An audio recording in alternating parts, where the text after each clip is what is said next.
We're going to save the title until later. It's actually the title of a song, and that is a young lady's name, M. Byhold. David texted and asked, and after I'd already been a smart aleck to him once, I just sent back that name, and he goes, I'm going to have to be honest, I had to Google it. And you probably will too. It's not a familiar one, but the song has some lyrics I'll reference a little bit later. If you've not seen it, this is a billboard. There are several across the state. It is on Highway 65, headed south. It is on the east side of the interstate. And it is a campaign that started on the Navy's 250th, Randy, tell you when that was, anniversary. The state of Alabama launched a statewide suicide prevention campaign targeted at vets because they make up such a huge part of those in our society that are right on the verge. And they often make up a large number of those in our society who do take their own lives. When I saw it, I thought, wow, that's it. You are bigger than the moment. You are bigger than this moment. And so I filed it away. I kept it until now. Whether vet, whether Christian, whether whatever you are in your life, you are bigger than the moment you are in right now. Life as a whole is bigger than the moment you are in right now. And God is bigger than the moment you are in right now. We're going to start with Job. Job's the guy we go to for what? We go to him to see his patience. We go to him to see his trust. We go to him to see how he reacts to one of the great storms, parastorms, connected storms in history. Chapter 1 in verse 20, remember Job woke up that morning as one of the wealthier men in all the world. Blessed hand over fist by God. And he has collected things. And he has had children. Before the day is over, he's just about busted. He's lost most of it. And yet the text says, after all of that has taken place, after messenger after messenger after messenger has arrived, Job arose and tore his robe, shaved his head, and he fell to the ground and he worshiped. And he acknowledged, naked I came from my mother's womb, naked I shall return there. The Lord gave, the Lord has taken away. Blessed is the name of the Lord. Through all of this, Job did not sin, nor did he blame God. And so he is one of our go-tos.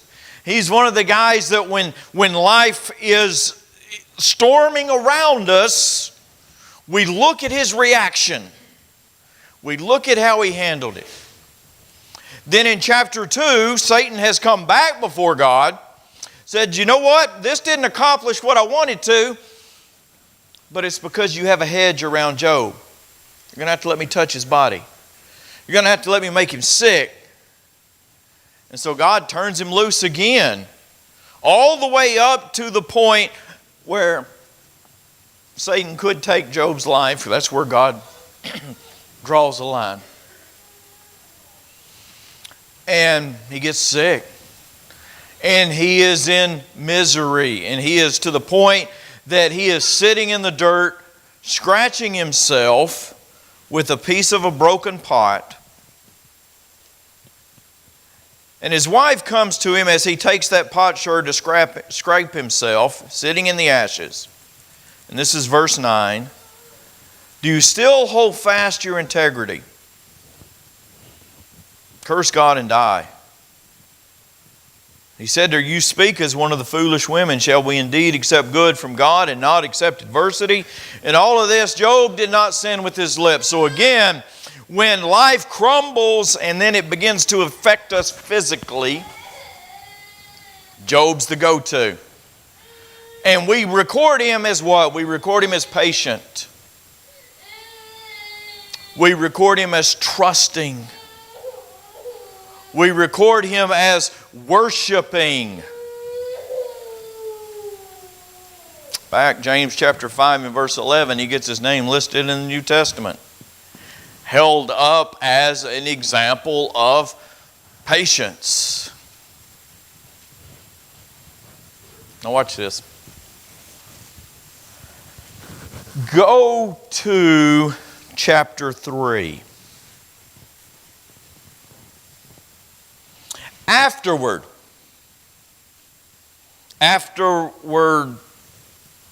what? After 7 days, after everything has happened, and Job has had 7 days of mourning where he worshiped and he sat in the ashes and he scratched and he turned his wife away with her words. It says, Job cried out and cursed the day that he had been born. Suddenly Job flips the script, and often we don't talk about that. The man of patience, the man of worship, the man of trust. A week passes, you know what? He said, I've had all of this I can handle. So verse 2, saying, he cursed the day that he died or was born. And that's the summary. So if you look from 3 to 10, what he does is he says, Lord, I wish we could go back in time and we could wipe the day I was born off the calendar. Let's just skip it. Let's just have a calendar that doesn't have the day of my birth. Doesn't quite sound like the Job of chapter 1 and 2, does it? Verses 11 through 9, he says, God, here's another option.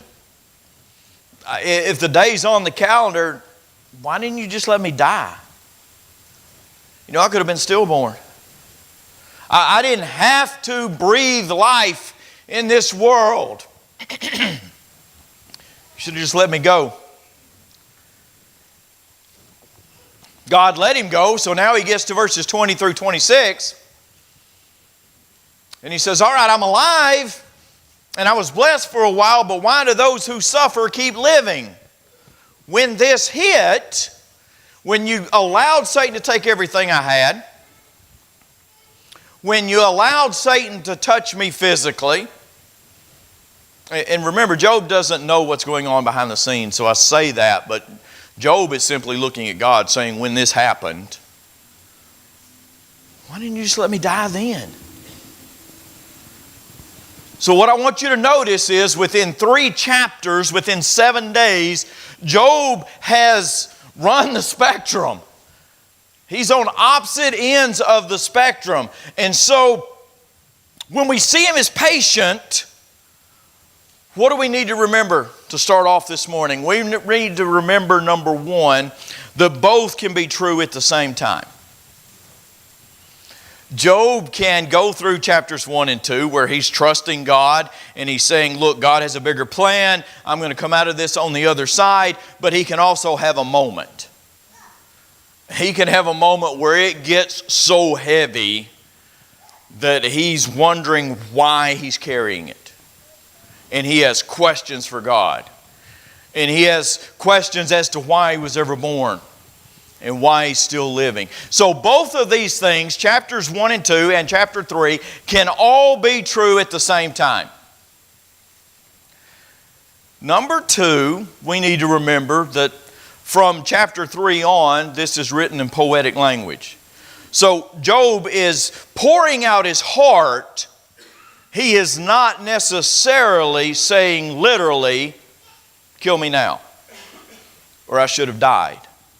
He's wrestling with emotions. You think about what he's been through. He's wrestling with emotions that are too big for him at the moment. We've all been there. Number 3, I want you to remember, and this is the only time in the book of Job, maybe not the only time, but it's close to the only time in the book of Job, that I tell you to listen to one of his friends. Because most of the time his friends get it wrong. But it starts out in the right direction. So Eliphaz the Temanite answered, this is chapter 4. If one ventures a word with you, are you going to become impatient? Job, you've been through 7 days of mourning and now you're ranting and you're raving. Are you going to allow me to speak at this moment? He said, you know what? It doesn't matter if you want me to or not. I can't refrain. I have to acknowledge what I'm seeing. You've been the one who taught the many. You've been the one when others were down, you went around and strengthened their weak hands. The words you were able to relay to us kept us from stumbling. You strengthened us when our knees were weak. Now it's hit home. And you're impatient? It touches you and you're horrified? So he's calling Job on being on both ends of the spectrum at the same time. But now here's our key. Here's the one I want you to take with you. Is your fear of God not your confidence? And the integrity of your ways, your hope. Verse 6 is the key. Is not your fear of God your confidence? And the answer is absolutely. I want you to understand when he goes from 1 and 2 where he's worshiping and he's trusting God and he gets to 3 and he's struggling, nothing has changed. He has not quit on God. How do I know that? Because he comes out on the other side. He doesn't check out. He does not look for a short-term fix. He may be bemoaning the fact that he was born, but he doesn't take his life. He doesn't quit. He doesn't run down to the corner liquor store and drown his sorrows. He battles through it. He goes back and forth with his friends. He goes back and forth with God. And when we get to the end of the book of Job, he's standing in faith on the other side of the storm. He keeps his faith and he gets his name, like I said, mentioned in the New Testament as this example of faith, and he's rewarded as well.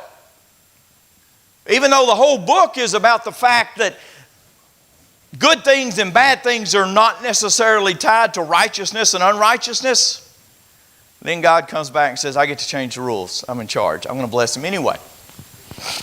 What about another? David had his moments. Read the Psalms sometime. Read them as the poetic songs that they are, where David pours out his heart to God, like Psalm 31, 9 through 13. Where he is laying it on the line with God about all of the heartache and trouble in his life. And yet he always vowed, and if you jump back to verse 27, you'll see this. He always vowed he'd wait upon the Lord. And he did. Saul is pursuing David. Saul will kill him if he gets his hands on him. David's the anointed king. David refuses, at least twice that we have recorded, not to take Saul's life. Not to even injure him. He doesn't take a shortcut. Ultimately, if you stay with the story, as he's poured out his heart, and then he said, I'm going to wait on the Lord, it pays off. His enemies fall. Saul falls. Jonathan, not an enemy, but the technical heir to the throne, falls. The throne becomes his, and he is named a man after God's own heart. How? How, when you're Job and you wake up and you've gone from this end of wealth and prosperity and blessing to this end, how do you weather the storm? When you're David and you're in the field, you're taking care of the flocks, you're doing what your dad asked you to do, and suddenly you're anointed king and your life is on the line, and you're hiding in caves and you're running for your life, how do you survive? Back to the three things I said earlier, and this is what we're going to work with for the next couple of minutes. Number one, life is bigger than this moment in time. Please remember that. Life is a lot longer than this experience, the sickness, this whatever. Every storm passes. As Annie said, the sun will come up tomorrow. And if you're not old enough to remember who Annie is, go Google that one too. Until the Lord returns, until God signs off on it and says, son, go back and bring this whole thing to an end, the sun comes up tomorrow. And the life goes on, and because it does, the storm sooner or later passes. The biggest storms in history, physically, have passed. The deadliest storm that we've ever recorded happened in 1970 in Pakistan, and it killed so many that all we can do is come up with an estimate. It killed somewhere between 300 and 500,000 people. The largest on our side, a hurricane in 1780, killed somewhere between 22 and 30,000 in the Caribbean. The costliest, most of us are old enough to remember this one, was Katrina. $200 billion worth of damage. The strongest, Labor Day in 1935, the Florida Keys, when one made landfall, was at 185 miles an hour. Powerful, deadly, costly, devastating. Absolutely. Take years to overcome? Without a doubt. Did they pass? Yes. No storm lasts forever. We have become what? Straight through this area, Tornado Alley. We've taken over central Oklahoma in so many ways. And my buddy James back there, we're on the phone when they're coming and we're talking. And you know, in his road, and Chris and Renee, John and Sandra up there, and Dwight, and they came roaring through here the last time. They're taking trees, and they're taking houses, and they're taking cars, and they're scary, and they're deadly, and they're costly. But they passed. They're not here now. The biggest storms pass. Israel is pinned at the edge of the Red Sea. And she is in the biggest storm that she has ever experienced as a nation. Egypt is there, the sea is there, and there is nowhere to go. Israel goes into captivity. Judah goes into captivity. God always came to the rescue. God parts the Red Sea and they walk through it. God goes into captivity and brings them back. Regardless the storm you are in right now. The death of a loved one. An illness in your life or the illness of a loved one. Depression. Financial storms. It will pass. It cannot last forever. Even if it last until the end of life, it cannot last forever.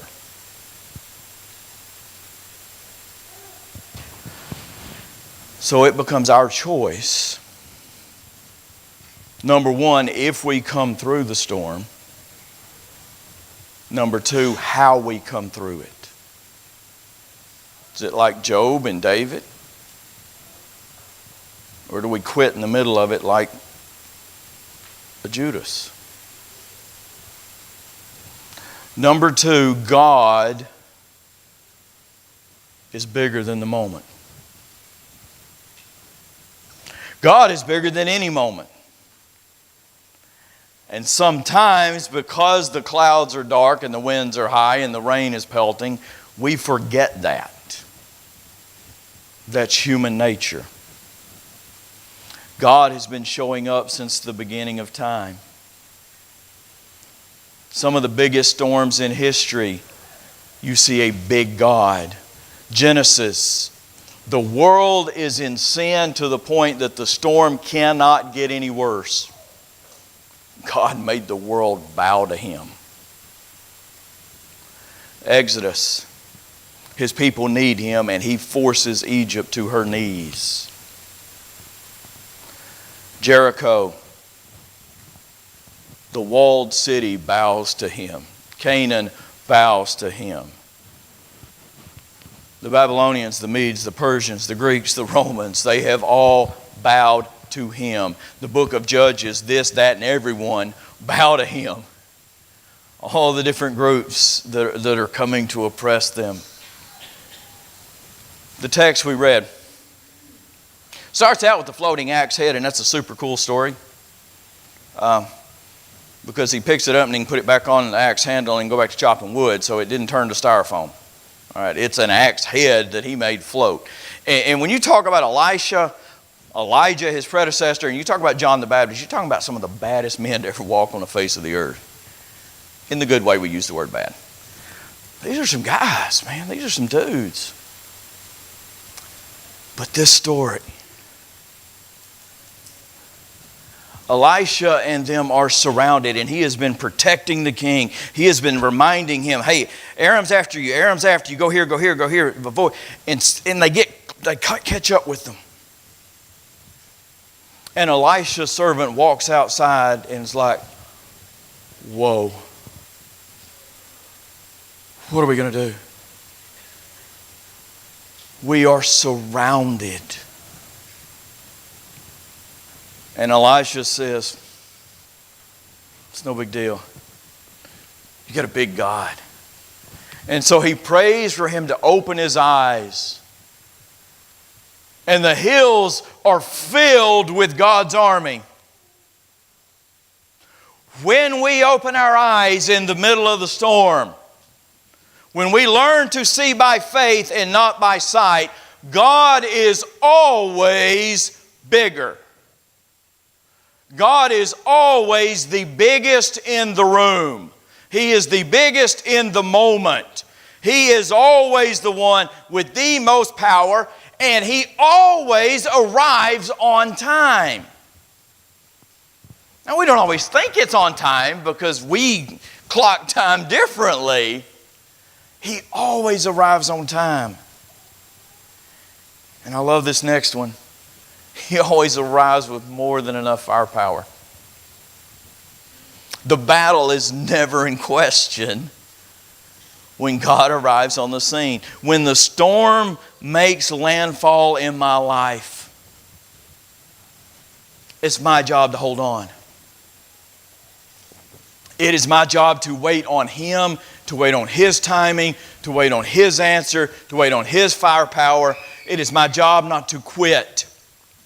It is my job to take no shortcuts, not look for the easy fixes, not look for things that blank it out or just help me survive for an instant. And so I want you to go back to the billboard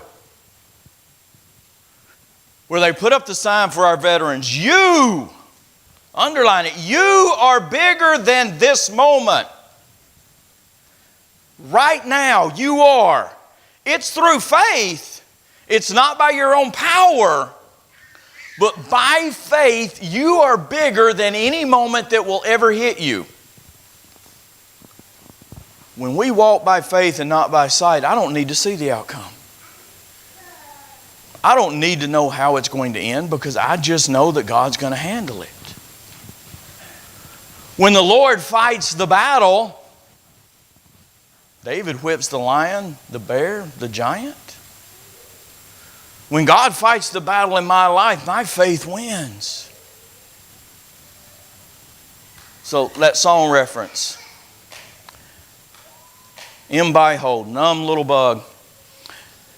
She's reached the point in her life that she's in one of those moments. She says, I don't feel a single thing. She talks about the pills that she's taken. She talked about the fact that she's separated from all the people in her life, and the world is getting to the point it's too big for her.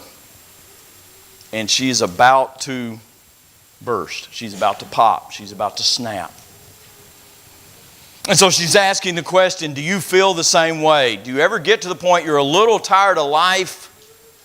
You're not really happy, but you don't want to die. You're right at that edge where the storm is so black and the wind is so high and the rain is so hard and the swell is rising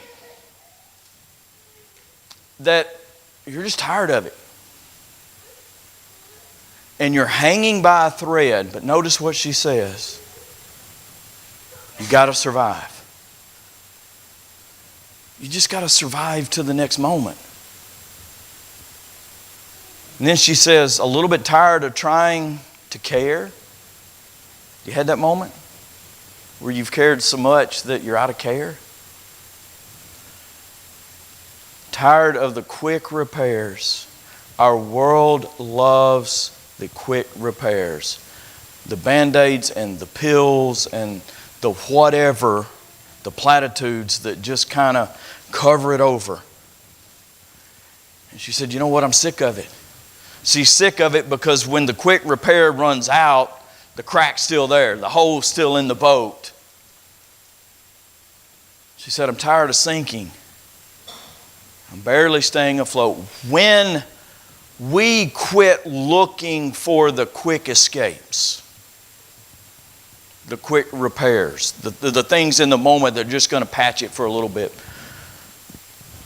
When we keep bailing the water in our boats to stay afloat. When we bow to His timing and we bow to His method of rescue, the fix becomes long-term. And when we hold on, no matter how hard the wind blows, the storm passes. And God not just covers us to fix it, He repairs us from the inside out. Does it take work? Absolutely. Is it easy? Never. But wherever you are right now, we've just closed a year, and it may have been the worst year of your life. Do not let that moment break you. Do not let the moment overwhelm you. It will pass. The way our world works, you may have just come out of the greatest year you've ever had. Job had. It may start tomorrow. The storm may make landfall. Hold on, it'll pass. Life is bigger than a moment. God is bigger than a moment. And when we have God, you are bigger than the moment.